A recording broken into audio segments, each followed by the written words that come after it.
Salut à tous. Aujourd'hui, dans notre mystérieuse histoire, et pour notre enquête approfondie numéro 4, nous allons investiguer sur Tartaria. Ce pays, cet empire qui était le plus grand du monde il y a tout juste 200 ans, sur le territoire de la Russie actuelle et au-delà, et dont on nous a caché l'existence. Tartaria, ce que l'on sait, enquête approfondie numéro 4, c'est tout de suite.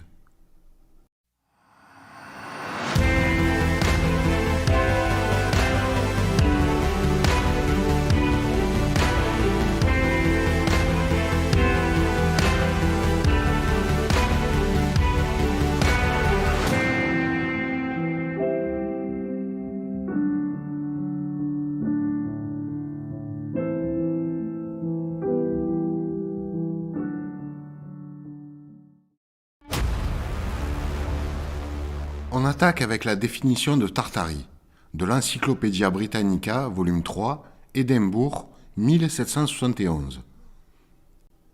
La Tartarie, vaste pays du nord de l'Asie, délimité par la Sibérie au nord et à l'ouest. C'est ce qu'on appelle la Grande Tartarie. Les Tartares qui se trouvent au sud de la Moscovie et de la Sibérie sont ceux d'Astrakhan, de Circassia et du Daghestan. Situés au nord de la mer Caspienne, les Tatars de Kalmuk, qui se trouvent entre la Sibérie et la mer Caspienne, les Tartares et les Mogouls d'Ouzbek, qui se trouvent au nord de la Perse et de l'Inde, et enfin ceux du Tibet, qui se trouvent au nord-ouest de la Chine. Comparons ça avec la définition de Wikipédia. Tartaraire, latin Tartaria, ou Grande Tartarie, latin Tartaria Magna, était un nom utilisé du Moyen-Âge jusqu'au XXe siècle pour désigner la grande étendue de l'Asie septentrionale et centrale, s'étendant de la mer Caspienne et des montagnes de l'Oural à l'océan Pacifique, colonisée principalement par les peuples turco-mongols après l'invasion mongole et les migrations turques ultérieures. Comme par hasard, pour Wikipédia, ce n'était pas un pays ni un empire. La Tartarie était un pays. Et pour ajouter un peu de crédibilité ou pour en enlever à l'histoire, je vais vous traduire ce document précieux de la CIA de 1957 et déclassifié en 1998. J'ai vérifié la source. Ou prenons la question de l'histoire, qui, avec la religion, la langue et la littérature, constitue le noyau du patrimoine culturel d'un peuple. Là encore, les communistes sont intervenus de manière éhontée. Par exemple, le 9 août 1944, le comité central du Parti communiste, siégeant à Moscou, publia une directive ordonnant au comité provincial tartare du parti de liquider les graves lacunes et erreurs d'un caractère nationaliste traitant de l'histoire des Tartares. En d'autres termes, l'histoire tartare devait être réécrite, soyons francs, devait être falsifiée, afin d'éliminer les références aux agressions de la Grande Russie et de cacher les faits du cours réel des relations tartares-russes. Et ce n'était pas un cas isolé. Dans toutes les régions musulmanes de l'URSS, des historiens, sur ordre du Parti communiste, ont réécrit l'histoire pour déformer les faits, afin que les Russes apparaissent toujours sous un bon jour. Inutile de dire que les histoires qui présentent les faits de manière véridique ont été retirées et détruites, de sorte que les générations actuelles et futures de musulmans se voient à jamais refuser la possibilité d'apprendre les faits réels du passé de leur nation.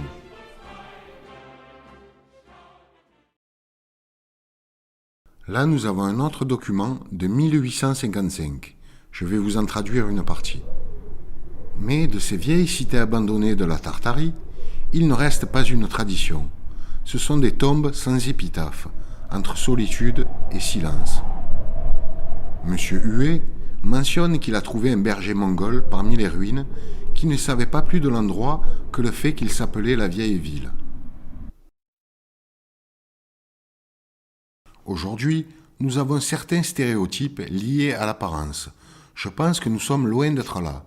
On dirait que la Tartarie était multireligieuse et multiculturelle. L'une des raisons pour lesquelles je pense que c'est le cas est l'énorme disparité entre ce à quoi ressemblaient des leaders comme Gengis Khan, Batu Khan ou Timur, alias Tamerlan, pour les artistes contemporains, et l'apparence qui leur est attribuée aujourd'hui. Voici comment les livres du XVe au XVIIIe siècle voyaient ces empereurs. Là, nous voyons Gengis Khan et sa femme Borta Kuchen. Toujours Gengis Khan. Ils avaient une apparence clairement plus européenne qu'asiatique. Là, nous voyons des représentations actuelles de Timur.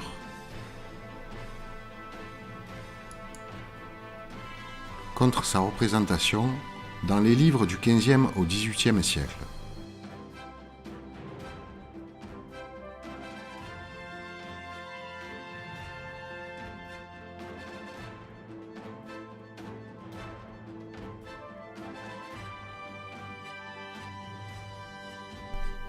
En Turquie, nous avons quelques bustes des empereurs tartares.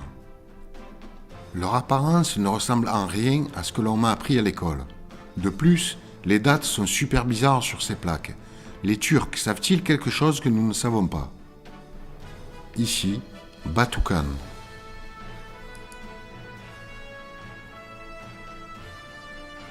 Bumin Kagan. Timur Bek, alias le Grand Tamerlan.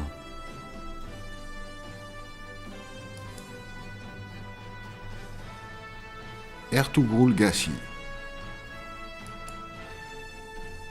Babursa. Attila.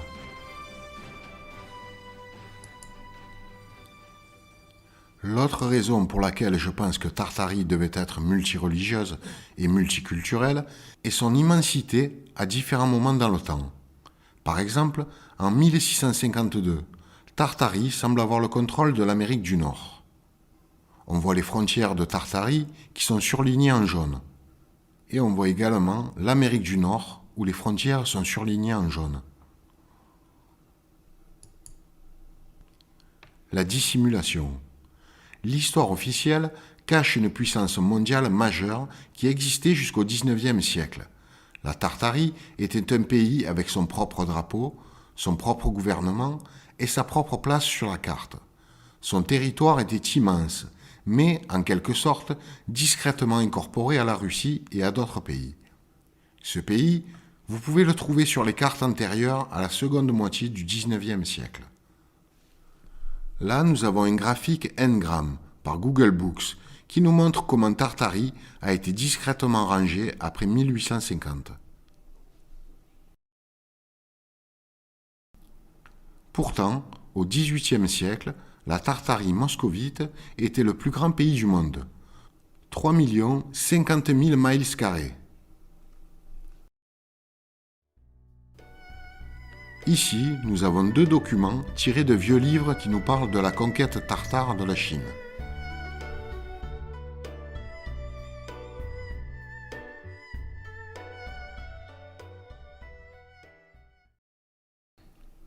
Sur celui-ci, nous pouvons voir que ça parle des armées tartares, du royaume tartare, etc. Un autre où Tartarie est mentionné. Là, nous allons voir quelques cartes géographiques mentionnant Tartaria. 1584. 1680. 1684. 1707 par Guillaume de Lille. 1714. 1753. 1806. 1820.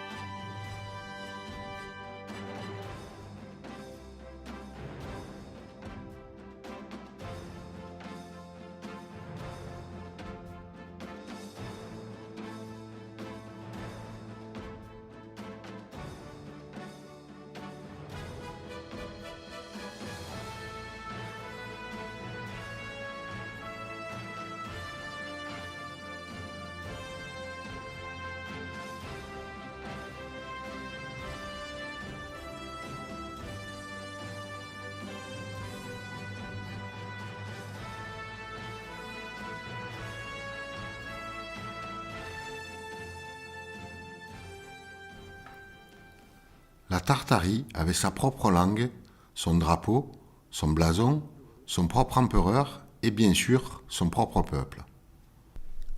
Dans cet extrait de livre ancien, on peut lire que la langue tartare pouvait être lue à l'endroit comme à l'envers, et que malgré cela, les Tartares préféraient leur langue à toutes les autres. Je vous traduis cette autre. Madame Anna Bishop, encouragée par le grand succès lors de ses précédents concerts et par le désir de nombreuses familles et amateurs de musique, aura l'honneur de donner un deuxième et dernier grand festival de musique au Caroussis Saloon, le mercredi soir, le 14 février. À l'occasion, elle apparaîtra dans une grande scène mythologique, comme la déesse de la liberté, dans son beau costume et chantera la Marseillaise, assistée d'un chœur invisible complet. Madame Anna Bishop chantera aussi par désir ses ballades préférées, John Anderson My Joe, La dernière rose de l'été, etc.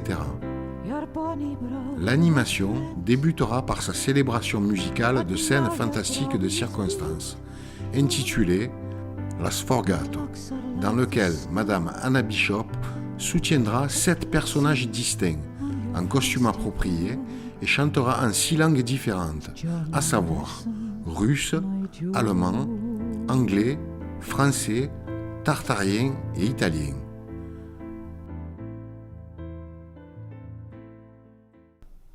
Là, c'est l'arbre généalogique des anciens empereurs tartares descendus de Gengis Khan. Nous voyons différentes branches partant de Gengis Khan. La deuxième possédait le Turkestan. La troisième possédait la Grande Horde, cavalerie armée redoutable, le pays des Moghols et la Chine. La quatrième possédait la Perse et les Indes.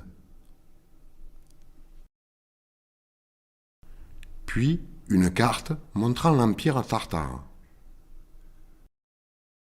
Nous passons aux gens de la Tartarie, le peuple.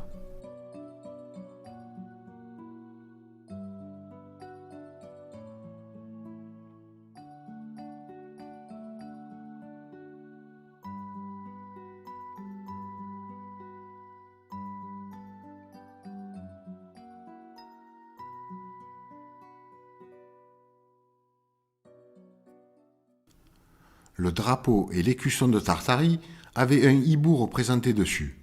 Le drapeau de l'empereur contenait un griffon sur fond jaune.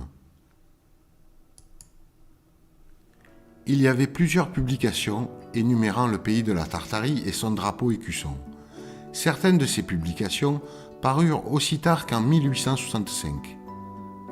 Nous pouvons voir ici que le drapeau de la Chine, qui était une colonie tartare, était pratiquement le même que celui de la Tartarie, avec un griffon sur fond jaune.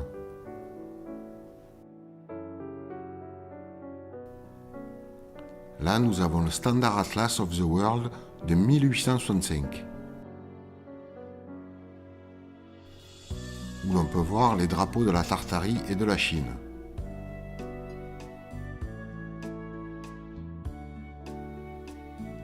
Ici aussi, vers le bas, nous pouvons voir les drapeaux tartares, l'un avec le griffon, l'autre avec le hibou.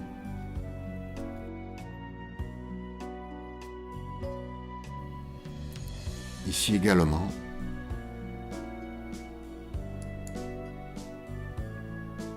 Ici aussi.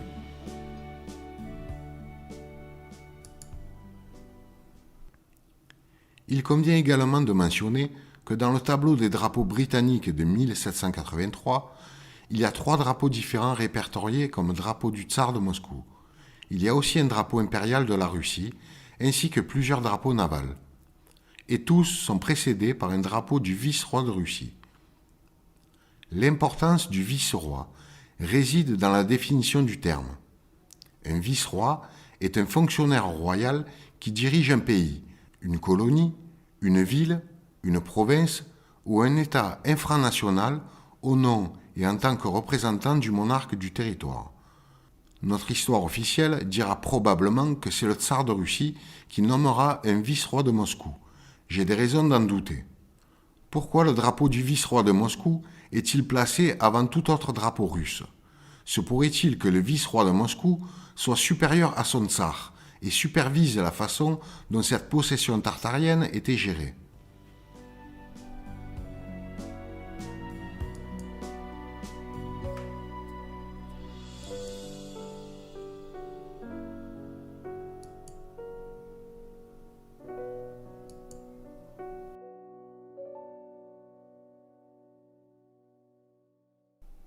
Dans un livre hollandais de 1670, on peut y lire que les Hollandais ont envoyé un émissaire à Conchi, le nouvel empereur de la Tartarie orientale et de la Chine, pour obtenir ce qui suit.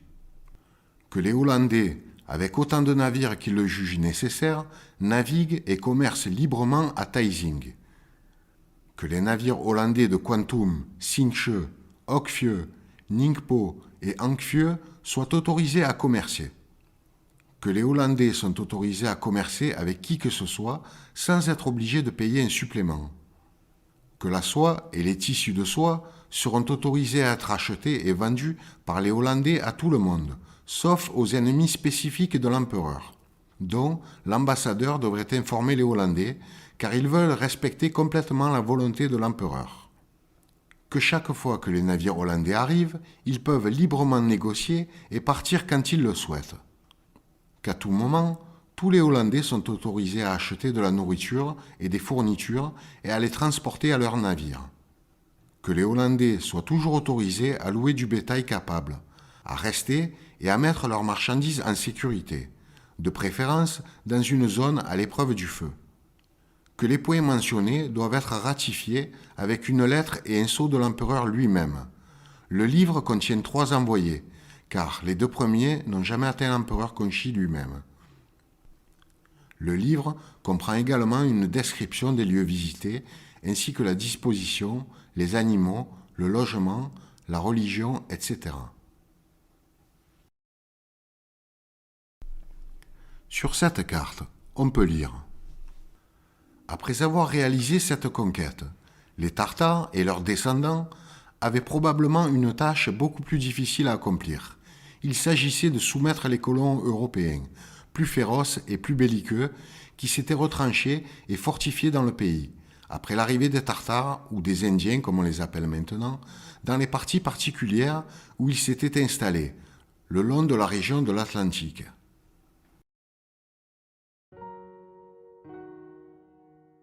Quelle conclusion peut-on tirer de tous ces éléments analysés? Oui, Tartaria a bien existé. C'était un pays et un empire puissant, le plus vaste du monde il y a encore 200 ans. Tartaria avait sa propre langue, le tartarien, ses emblèmes, ses drapeaux, une armée redoutable, la Horde d'Or et plus, un peuple, des dirigeants, des empereurs dont la généalogie remonte à Gengis Khan et plus.